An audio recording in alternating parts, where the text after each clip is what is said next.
Welcome back, folks. Last time on Bye Bye Earth, things were getting pretty intense. Now, let's dive into episode 5 and see what's in store for our heroes.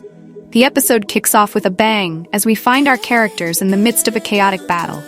The air is thick with tension as the backup band, directors, and vanguard all spring into action. It's a dizzying display of fire, light, and water. 3 powerful layers of wards meant to protect our heroes. Something's not quite right. As the vanguard pushes forward, cleaving through the darkness, we can sense the unease among the group. They're getting too far ahead, one mutters, and wouldn't you know it, their concerns are justified as all hell breaks loose. Suddenly, a cry rings out. Wings! Support the vanguard.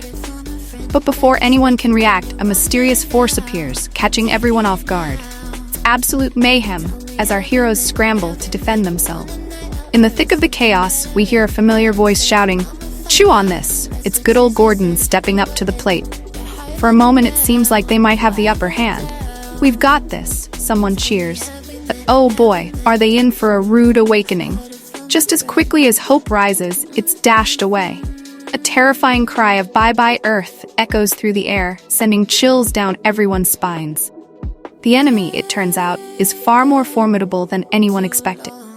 As if things couldn't get any worse, the rear line comes under attack. "We'll have nowhere to run," someone shouts in panic. And then, to everyone's horror, the water itself seems to turn against them.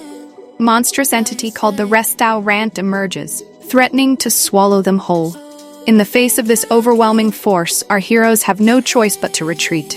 "Conductor," they cry out, desperate for guidance. But even as they fall back, tragedy strikes. Gordon, our brave warrior from earlier, falls in battle. Now, we find ourselves following a small group of survivors, including Belle and Benedictine. They're shaken, exhausted, and on edge. When they stumble upon Gordon's body, the true horror of their situation becomes clear. Gordon isn't just dead, something is controlling his corpse. Poor Benedictine loses it, repeating over and over, "I have to erase him. I have to wipe him out." It's a heart-wrenching moment, showing just how much this nightmare is taking its toll on our heroes. But wait, who's that swooping in to save the day? It's Kitty, displaying some impressive skills as she takes down the possessed Gordon. "That was one hell of a trick you just pulled," someone comments, to which Kitty nonchalantly replies, "Hardly, just a bit of mental math." Cool as a cucumber, that one. As our group tries to gather their wits, we learn a bit more about the nature of mermaids in this world. Apparently, they're like mental parasites, building their identities by reflecting others. The fascinating tidbit that helps explain some of the strange behavior we've been seeing. But there's no time to dwell on mermaid psychology. Danger is still all around them. As they push forward, they encounter more allies who have fallen and risen as enemies. It's a grim reminder of the peril they face. Amidst the chaos, our heroes stumble upon a lake.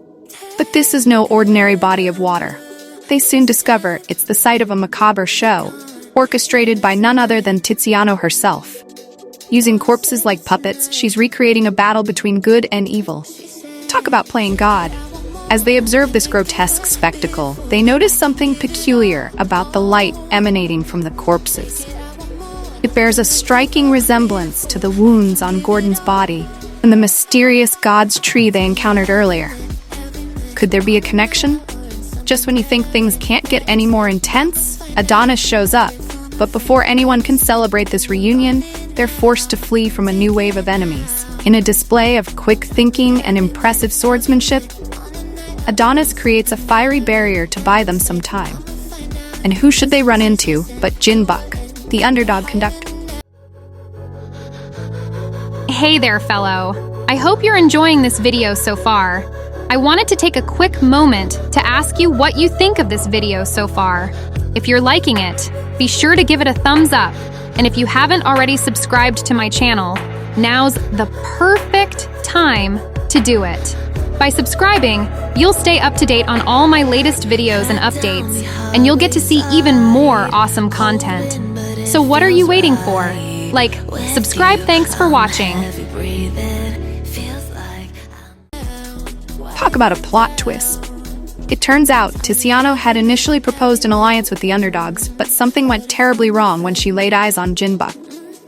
As the pieces of the puzzle start to fall into place, we learn that Adonis played a crucial role in Tiziano's descent into madness. He was the one who broke the news to her about the death of the man she loved most. Heavy stuff, right? With the situation looking increasingly dire, Jinbuk proposes something radical: temporary alliance between the top dogs and underdogs.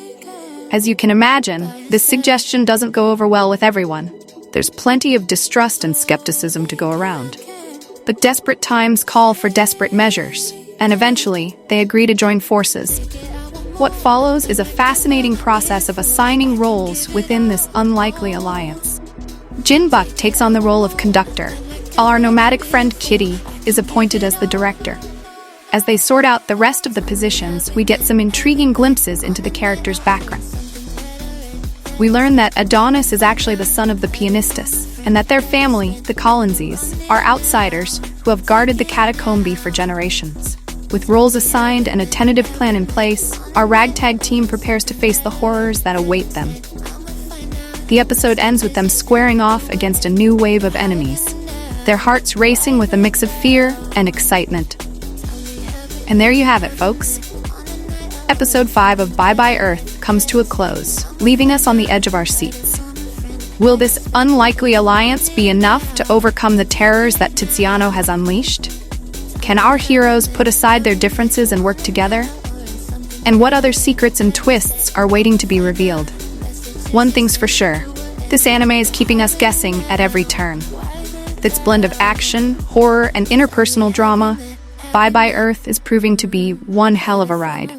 Stay tuned for the next episode, because if this one is anything to go by, we're in for some more mind-bending, heart-pounding adventures.